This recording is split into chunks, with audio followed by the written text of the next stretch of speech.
महाराष्ट्र म्हणजे काय? या महाराष्ट्रामध्ये आधुनिक जे शिल्पकार होऊन गेले, ज्यांनी महाराष्ट्र घडवला आणि महाराष्ट्राचा इतिहास याच्यावरती विवेकने यांच्यामुळे इतिहास बदलला.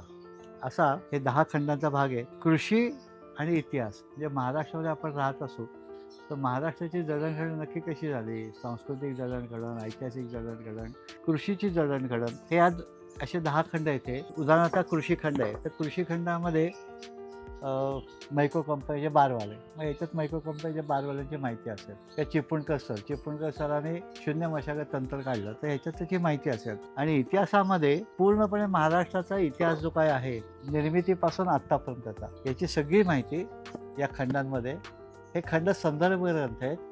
आपल्याला वाचताना कादंबरी म्हणून उपयोगी नाहीत. पण महाराष्ट्र काय आहे, कोण माणसं तिथे आहेत, कशा पद्धतीने कामं झाली, याची माहिती असलेले हे 2 खंड 10 खंड विवेकचे जरूर आपल्याकडे असले पाहिजेत आणि त्याच्यातनं संदर्भ आपल्याला अभ्यास करण्याकरता मिळत असतो.